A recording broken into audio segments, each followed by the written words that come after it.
Strap yourself in because you're in for like a really wild ride. I'm a model. I'm a model. I am a model. I'm a model. I'm a model. I'm a model. I was not considered pretty. I was considered gangly and bucktooth. Those were just some nicknames along with olive oil and Bucky Beaver. I had frizzy curly hair, glasses. I was more content climbing trees and drawing and writing and escaping into nature in a fantasy world. I grew up in a very homogenous society, so I was one of like 2 or 3 black people in the school. And so I think growing up as a kid in that environment, I was very sensitive to it. And so I never thought of myself as really pretty or beautiful. But when I was offered to model in Toronto, I started to realize, oh, I'm kind of cute. I had just turned 18 and I was old enough to get a job as a waitress. This photographer came in, it was the busy moment of the night, and he kept badgering me, you should be a model, you should be a model, you should be a model. I'm like, listen, everybody tells me that, just get out of my face, I don't want to do it, that's not where I'm going. I'm going to be the First Lady of the United States with my boyfriend who's at West Point. And about a week later, my boyfriend at West Point broke up with me, and I thought, I don't want to be on Long Island when he gets home from school.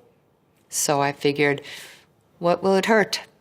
Me and my cousins and brother, we were going to the beach and we had a cooler.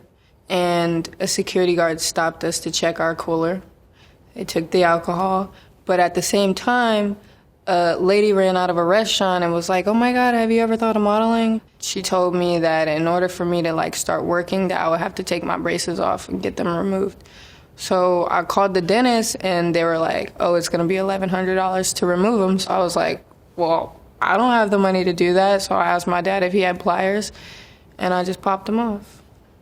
I had no money. I didn't know what fashion really was. And I had these like boots that were super slippery. So I was running around to all these castings in New York, literally like falling these really like strange hallways with lots of other girls who looked, I mean, they didn't look happy. Like nobody was like, can't wait to get through this casting. I felt like I was kick-dropped into a very different world. It was just like a completely new life. I was very attached to my mom. It was a hard process in the beginning. Without my family, without my friends, I started working right away. I didn't speak a word of English. I went to Tokyo by myself. There was no Skype or FaceTime. And I spoke with my mom maybe 4 times in 2 months. And I went there with a contract for 2 years and I was sitting there crossing the numbers. I was a child. When you're growing up, you just been taken care by your family, by your parents, and then you've been sent somewhere to the foreign country, and you have to figure out your way by yourself.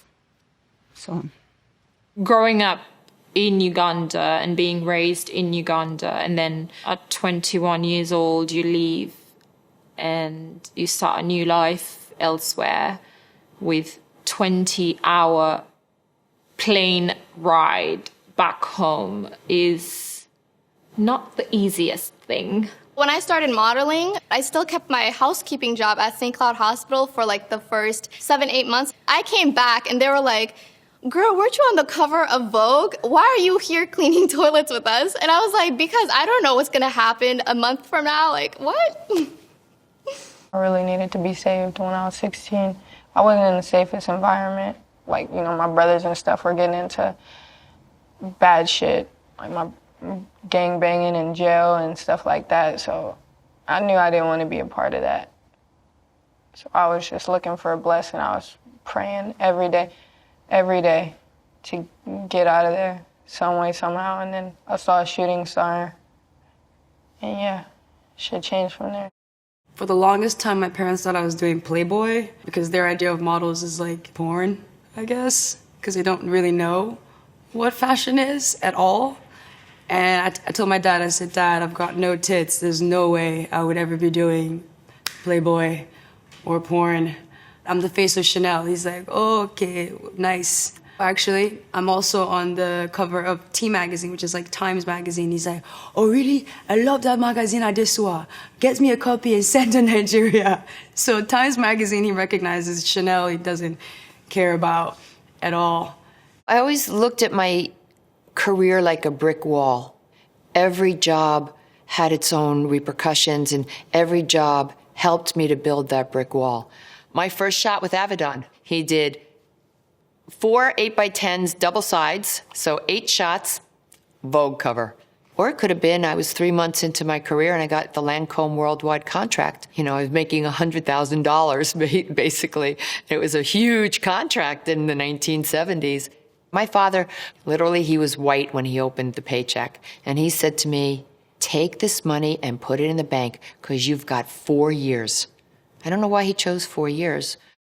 We were walking with my dad in Omsk, in Siberia, and they were building this beautiful new building, the residential building. And I was looking at that. I was like, oh my God, that's so beautiful. I want to live here. He said, don't even dream about it. We will never be able to live in this place. And I looked at him and I was like, I'm not going to listen to you. Here I am in New York living in the luxury condo. The title of the shoot for American Vogue was The World's Next Top Models. I would go to the stand like every day and every hour when I knew it was going to be like those couple of days it was going to be out. To the day that it came out, I was like, oh my God, is it going to come out? Are they going to cut me out of the picture? Like when things are so big, I always think, do I deserve? Am I going to be in it? Is it going to be real, for real? American Vogue to me was always the separation between the girls who had done it and the girls who hadn't. And I finally booked it. The magazine comes out and I am so excited to show it to everybody.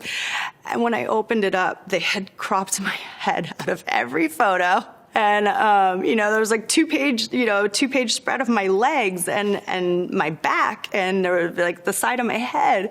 And I had to bring it to people and be like, I swear this is me. I swear this is me. I did Valentino campaign and everyone like makes such a big deal. I was like, oh, I'm gonna shoot, like it's fun. And then I realized, okay, campaigns are actually a big thing. I saw Candace at a show. Candace want to pull his hair. What should I do? And she speaks my language.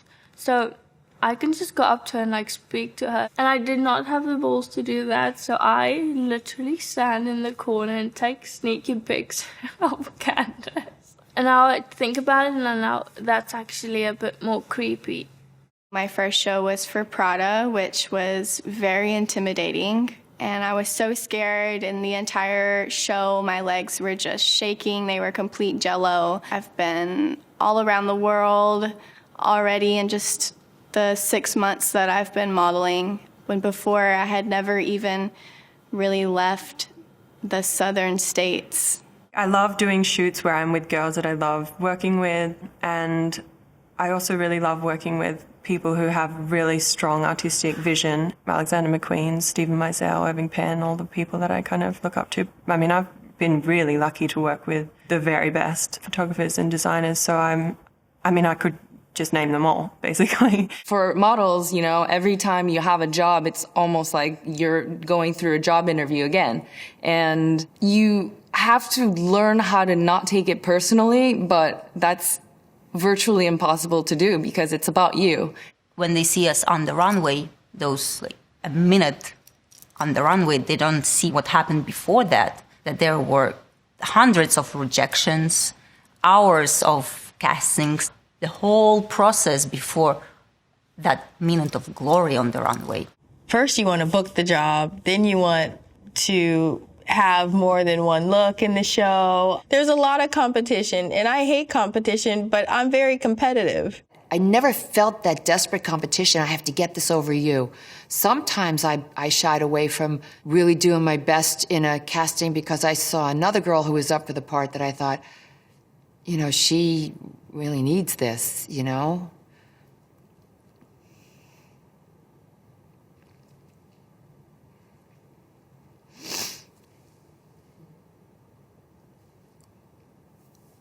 What about that made you cry? Oh, just There were so many desperate people I came across over the years that you wanted to reach out and help, that you knew would do anything for that moment of fame or fortune, and they sold their souls. I had friends that died for this business. If I could give myself advice as a young model, it would be to let things go and let things happen. Don't compare yourself to nobody. Don't take shit from nobody. Be you. And don't be apologetic about it. Be strong, because there's going to be a lot of people trying to test you, trying to break you, trying to take you out of your frame. I came from the depths of hell and became a model at 16. If you're going through some hard things, like, you won't make it out. For real.